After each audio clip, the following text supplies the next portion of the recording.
नमस्कार, आपके साथ मैं हूं सुखवीर। आप देख रहे हैं आपका अपना चैनल भिवानी हलचल। सबसे पहले की नजर आज की न्यूज हेडलाइंस पर।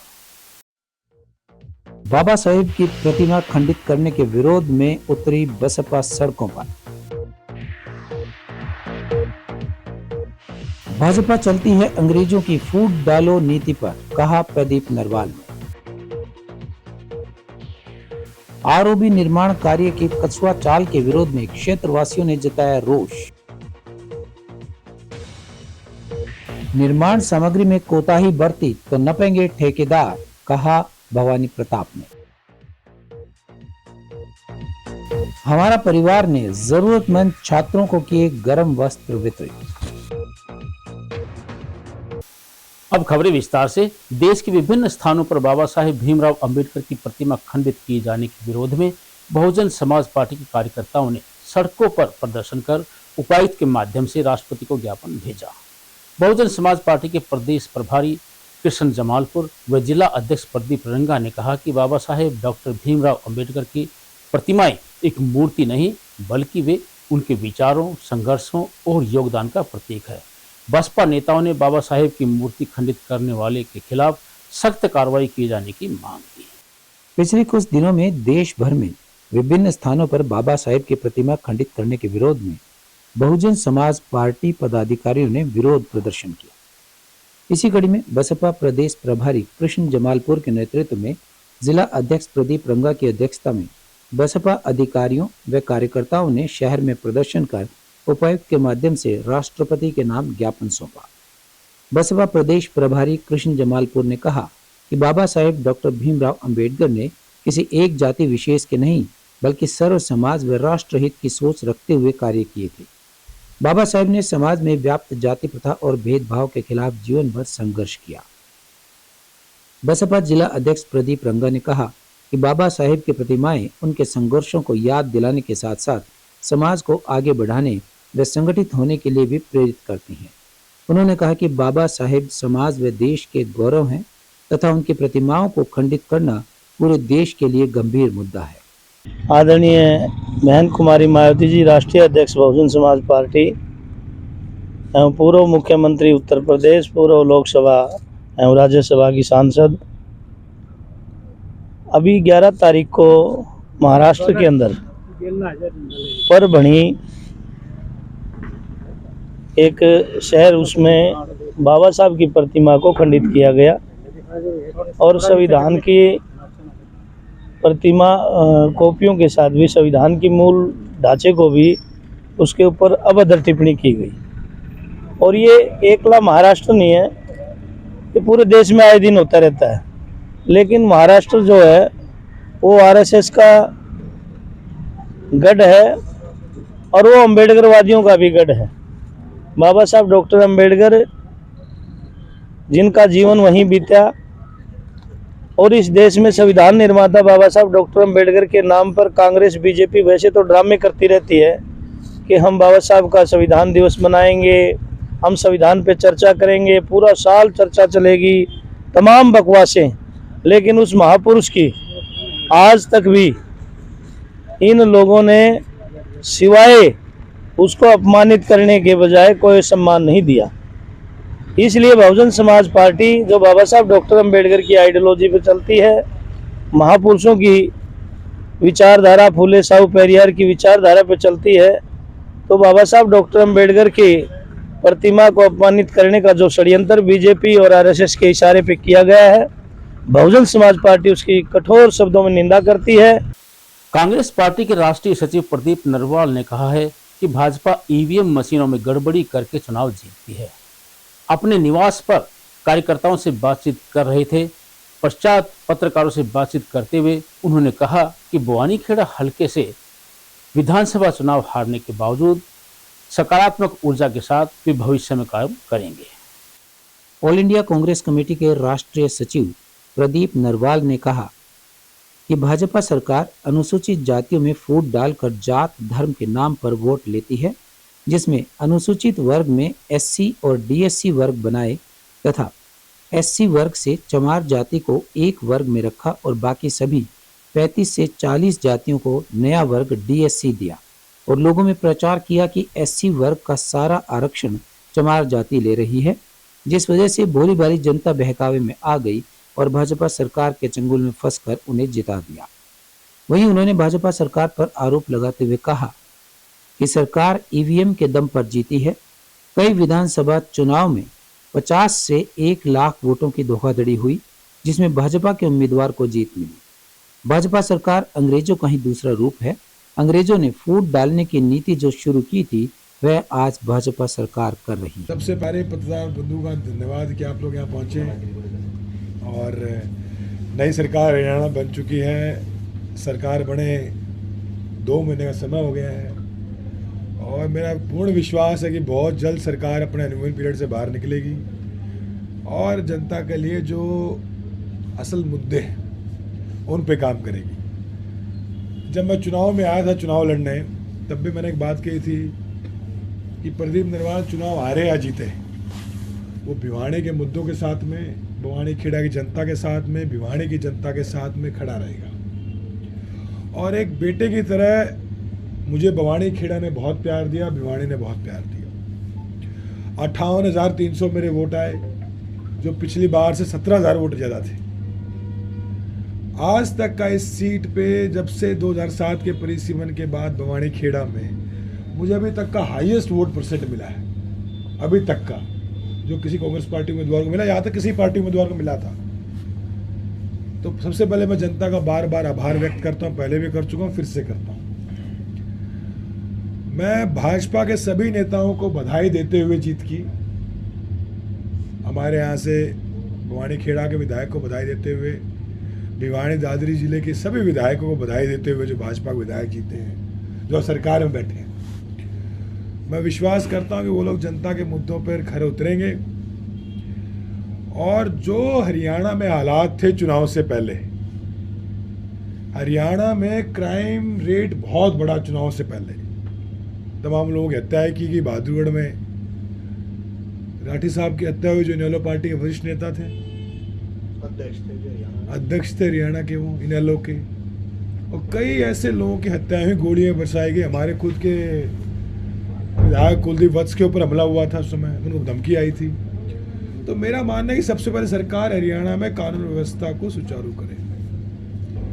हरियाणा में खाद के मुद्दे से सरकार बनते सबसे बड़ा इशू आया, सभी लोग परेशान थे, वो भी कमी पूरी नहीं हुई। विधानसभा में उसके मुद्दे भी उठाए गए और कांग्रेस पार्टी एक जिम्मेवार पार्टी है, जिम्मेवार विपक्ष है। आज प्रियंका गांधी जी ने अपना पहला भाषण दिया संसद के अंदर, अब से 5 मिनट पहले वो भाषण खत्म हुआ, तो उन्होंने कहा कि भाजपा अगर जनता हमें ये इतनी सीटें ना देती लोकसभा के चुनाव में, तो भाजपा संविधान बदलने की तैयारी शुरू कर देती। वो जनता ने हमें ताकत दी लोकसभा के चुनाव में कि भाजपा संविधान को नहीं छू रही है, और हरियाणा में भी जनता ने हमें खूब ताकत दी। 39.40% में वोट आया। कृष्णा कॉलोनी से दिनोद रोड पर 5 वर्षों से बन रहे रेलवे ओवरब्रिज में देरी को लेकर स्थानीय निवासियों ने पुल निर्माण एजेंसी के खिलाफ रोष जताया। इस बारे में पार्षद शिव कुमार गोठवाल ने कहा कि पुल का निर्माण कार्य कछुए की चाल से हो रहा है, जिसके कारण यहां से गुजरने वाले व रहने वाले लोग काफी परेशान हो रहे हैं।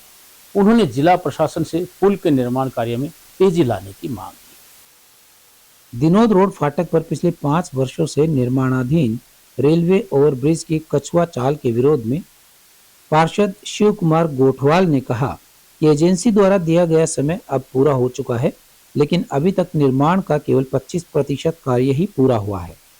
उन्होंने बताया कि एजेंसी द्वारा 30 दिनों में सीवर लाइन का 170 फुट का टुकड़ा शिफ्ट करना था, लेकिन अभी तक यह नहीं किया गया। उन्होंने बताया कि आरओबी का निर्माण कार्य अधर में लटके होने के कारण पिछले 5 वर्षों से यहाँ की जनता परेशान है, लेकिन न तो प्रशासन और न ही एजेंसी को इस बात से कोई फर्क पड़ता है। पार्षद शिव कुमार गोठवाल ने कहा कि आरओबी निर्माण कार्य में एजेंसी द्वारा पूरी तरह से लापरवाही बरती जा रही है, जिसका खामियाजा यहाँ के नागरिकों को भुगतना पड़ रहा है। ये दिनोद रोड के साथ होने वाला 52 पुल है, जो 5 साल से काम चला हुआ है यहाँ, और 2 साल से काम बंद था। ये 170 फुट का टुकड़ा जो था सीवर लाइन शिफ्ट करने का, इन्होंने इस एजेंसी को बुलाया है 2 साल के बाद। जिस एजेंसी ने 30 दिन का टाइम दिया था कि हम अंडरग्राउंड इसके अंदर रोलिंग करके पाइप डालेंगे, आज इनको पूरा 1 महीना हो गया है। इनका टाइम भी जितना इन्होंने दिया था उतना पूरा हो गया है। हमें नहीं लगता कि 4 महीने पूरा करेंगे इन 4 मैन होलों को। इनका 1 मैन होल में 1 महीना लगाया है, तो अभी तो 3 मैन होल और बनने बाकी है। हमने ठेकेदार के जो आज कारिंदे लगे हुए थे उनको ये बताया कि भाई ये चौवा तोड़ने के लिए आप एक चौवा तोड़ रहे, उससे आगे आपको मैन होल बनाना, वहां भी एक चौवा तोड़ने की कोशिश करें, पर इनके पास इतने साधन नहीं, और मुझे नहीं लगता कि इनके पास इतने मोटे साधन है ताकि आगे जो पानी का जो लेवल है तोड़ना है इन्होंने वे नहीं तोड़ पा रहे। तो मैं प्रशासन से दरखास्त करता हूं कि ये जो एजेंसी आई है इसके विरुद्ध एक्शन लिया जाए और इनको तुरंत प्रभाव से काम करने के आदेश दिए जाए, क्योंकि हरियाणा सरकार चाहती है कि हम मार्च के अंदर हम इस रोड पुल को ORV को चालू करना चाहते हैं। हमें नहीं लगता कि मार्च तक ये मैन होल बन पाएंगे। ये जो पुल है और ये रास्ता है हमारे 4-5 वार्डों को जोड़ता है यहाँ से, और आगे गाँव से भी जोड़ता है। 5 साल से यहाँ काम चल रहा है, और जो काम 1.5-2 साल के अंदर इन्होंने लिया होगा, 5 साल हो गए हैं। और इस आज की पोजीशन को देखते हुए जो इस कंपनी ने ये ठेका लिया था, 1 महीने में काम की बात हुई थी, ये 6 महीने भी होता नजर नहीं आता। अब सारी तरह से परेशानी है। उधर वाला पुल भी टूटा हुआ है और वो भी बनने की बात है, तो अब निवासियों को निकलने के लिए जगह नहीं है। तो अब सरकार भी है, कंस्ट्रक्शन कंपनियां भी हैं, सबको बोल लिया, कोई समाधान निकल नहीं रहा जी। नगर परिषद के चेयरपर्सन प्रतिनिधि भवानी प्रताप सिंह ने तकनीकी अधिकारियों के साथ वार्ड नंबर 17 में बनाई जा रही गलियों का निरीक्षण किया। निर्माण सामग्री को जांचने के बाद उन्होंने वार्ड वासियों को कहा कि यदि कोई भी निर्माण कार्य में गड़बड़ी नजर आए तो उसकी तुरंत सूचना नगर परिषद कार्यालय में दें, ताकि ठेकेदार के खिलाफ तुरंत प्रभाव से कार्रवाई की जा सके। उन्होंने कहा कि काम में घटिया निर्माण सामग्री लगाए जाने को बर्दाश्त नहीं किया जाएगा और ठेकेदार के खिलाफ कानून सम्मत कार्रवाई की जाएगी। नगर परिषद चेयरपर्सन प्रतिनिधि भवानी प्रताप सिंह ने बताया कि शहर की एक भी गली को कच्चा नहीं रहने दिया जाएगा। फिलहाल 10 करोड़ रुपए से शहर की अनेक गलियों का निर्माण कार्य चल रहा है। इनका कार्य पूरा होते ही करीबन 30 करोड़ रुपए की लागत से अन्य गलियों के टेंडर लगवाने की प्रक्रिया शुरू करवा दी जाएगी। चेयरपर्सन ने कहा कि शहर के 100 गलियों के ग्रुप बनाए गए हैं, एक बार में 100 गलियों के टेंडर लगवाए जा रहे हैं। भवानी प्रताप सिंह नगर परिषद के तकनीकी अधिकारियों को लेकर वार्ड संख्या 17 में पहुंचे। उन्होंने वहां पर चल रहे गलियों के निर्माण कार्य का निरीक्षण किया। गलियों में ब्लॉक्स के नीचे बिछाए जा रहे रोडों की मोटाई की जांच करवाई। साथ ही यह भी जानकारी ली गई कि गलियों का निर्माण कार्य नियमों के हिसाब से हो रहा है या नहीं। इस दौरान चेयरपर्सन प्रतिनिधि ने गलियों में बनने वाली नालियों का लेवल भी जांचा, ताकि सही ढंग से निर्माण हो सके। इस दौरान उन्होंने आसपास के लोगों से भी निर्माण कार्य के बारे में जानकारी ली। उन्होंने लोगों से कहा कि वे भी निर्माण कार्य पर नजर रखें, अगर कहीं पर कोई भी गड़बड़ी मिलती है तो उसके बारे में तुरंत जानकारी दें। जो नगर परिषद के विकास कार्य हमारे प्रत्येक अन्य विभिन्न वार्डों में चले हुए हैं। जैसे अभी हमने पीछे जितवाला जोड़ पे वैस ग्राउंड के पास में गली थी, उसका निरीक्षण किया। जो कार्य अभी चल रहे हैं, अब निर्माणाधीन है, 27 फुट रोड है, उसका हमने अब निरीक्षण किया है। आज हमने मनी टाउनशिप के पीछे हमारी वार्ड नंबर 17 की गलियाँ हैं, इनका निरीक्षण किया है। जो अभी जहाँ काम चला हुआ वहाँ के हमारे गली वासियों से किसी प्रकार की गली के अंदर निर्माण सामग्री में या निर्माण को लेकर कई दिक्कतें होती हैं, कई लेवल की दिक्कत हो जाती है। छोटी मोटी कोई परेशानी नहीं है, उनसे संतुष्टि भी ली है, सबने काम की संतुष्टि जाहिर की। साथ में हमारे नगर परिषद के टेक्निकल एक्सपर्ट हैं, हमारे से पार्षद साथी हमारे साथ में हैं, और अच्छा काम हो और गुणवत्ता पर ध्यान रख कर हम इसको काम को हम सफलता से पूरा करें, ये हमारा पूरा लक्ष्य है। सबसे पहले तो मैं आज हमारे नगर परिषद चेयरमैन भवानी प्रताप का तहे दिल से धन्यवाद करता हूं, जो हमारे वार्ड नंबर 19 में आए। आज वार्ड नंबर 19 के जो 27 रोड था, जो 2 महीने से टेंडर हुआ था, आज उन्होंने उसको शुरू करवा दिया है।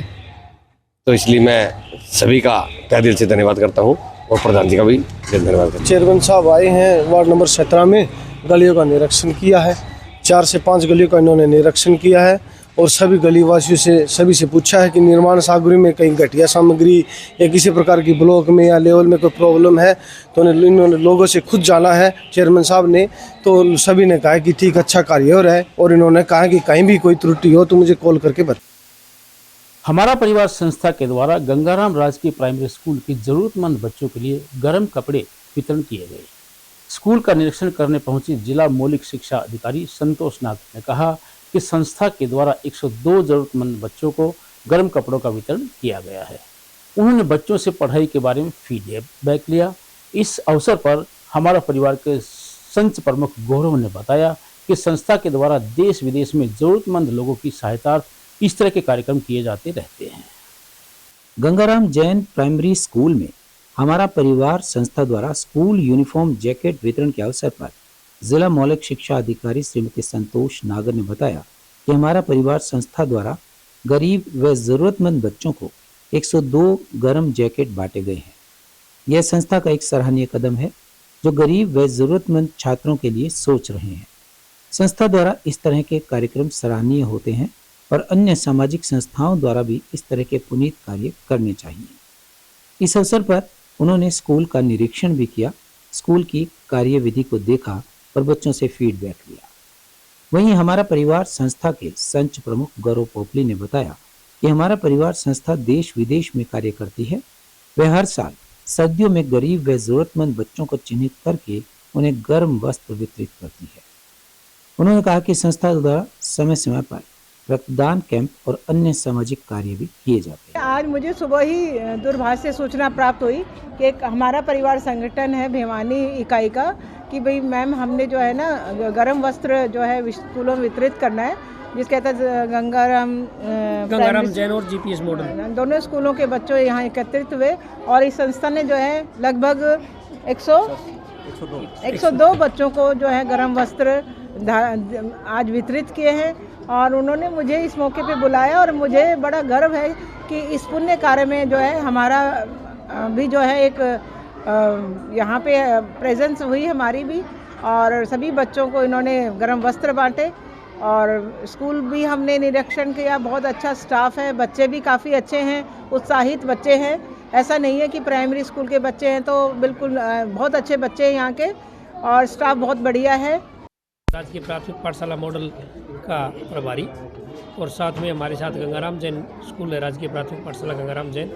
दोनों स्कूलों के जो नीडी आवश्यकता वाले बच्चे थे उनको अपना परिवार संस्था के द्वारा जो आज ये सहयोग किया गया है, इस समय में जो सर्दी का अत्यंत कड़ाके की सर्दी है उसके अंदर गर्म वस्त्र देना हुडी के रूप में दिए हैं, उसके लिए हम दोनों विद्यालयों की तरफ से संस्था का आभार प्रकट करते हैं। और इस दौरान जिला हमारी सर्वोच्च जिला अधिकारी श्रीमती संतोष नागर जी, जिला मौलिक शिक्षा अधिकारी, उन्होंने भी अपना समय दिया यहाँ पहुँच के इन्होंने, तो उसके लिए इनका भी हमें समय निकालने के लिए आभार प्रकट करते हैं।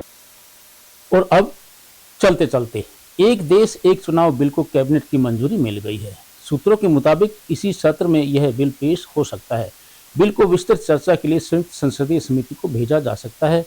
कैबिनेट एक देश एक चुनाव पर बनी रामनाथ कोविंद समिति की रिपोर्ट को स्वीकार कर चुकी है। सरकार चाहती है कि इस बिल पर आम राय बने। जेपीसी सभी राजनीतिक दलों के प्रतिनिधियों से चर्चा करेगी। इसके साथ ही सभी राज्य विधानसभाओं के स्पीकरों को भी बुलाया जा सकता है। देश भर के प्रबुद्ध लोगों के साथ आम लोगों की राय भी ली जाएगी। सरकार ने सितंबर 2023 में इस महत्वाकांक्षी योजना पर आगे बढ़ने के लिए पूर्व राष्ट्रपति रामनाथ कोविंद की अगुवाई में एक समिति का गठन किया था। कोविंद समिति ने अप्रैल मई में हुए लोकसभा चुनाव की घोषणा से ठीक पहले मार्च में सरकार को अपनी सिफारिश सौंपी थी। केंद्र सरकार ने कुछ समय पहले समिति की सिफारिशों को स्वीकार कर लिया था। रिपोर्ट में 2 चरणों में चुनाव कराने की सिफारिश की गई है। समिति ने पहले चरण के तहत लोकसभा और विधानसभा चुनाव कराने की सिफारिश की है, जबकि दूसरे चरण में स्थानीय निकाय के लिए चुनाव कराए जाने की सिफारिश की गई है। 191 दिनों तक विशेषज्ञों और स्टेक होल्डर्स से विचार करने के बाद 18,626 पन्नों की रिपोर्ट दी गई। इसमें सभी राज्यों की विधानसभाओं का कार्यकाल बढ़ाकर 2019 तक करने का सुझाव दिया गया है। ताकि लोकसभा के 7 राज्यों के विधानसभा चुनाव कराए जा सके। रिपोर्ट में यह भी कहा गया है कि नो कॉन्फिडेंस मोशन या हंग असेंबली की स्थिति में 5 साल में से बचे समय के लिए नए चुनाव कराए जा सकते हैं। पहले चरण में विधानसभा और लोकसभा चुनाव एक साथ कराए जाएं, वहीं दूसरे चरण में 100 दिनों के अंदर स्थानीय निकायों के चुनाव हो सकते हैं।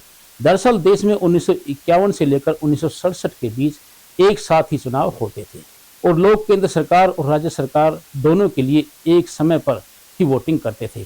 बाद में देश के कुछ पुराने प्रदेशों का वापस गठन होने के साथ साथ बहुत से नए राज्यों की स्थापना भी हुई। इसके चलते 1968-69 में इस सिस्टम को रोक दिया गया था। और अंत में फिर से एक नजर आज की न्यूज हेडलाइंस पर। बाबा साहेब की प्रतिमा खंडित करने के विरोध में उतरी बसपा सड़कों पर। भाजपा चलती है अंग्रेजों की फूट डालो नीति पर, कहा प्रदीप नरवाल ने। आरओबी निर्माण कार्य की कछुआ चाल के विरोध में क्षेत्रवासियों ने जताया रोष। निर्माण सामग्री में कोताही बरती तो नपेंगे ठेकेदार, कहा भवानी प्रताप ने।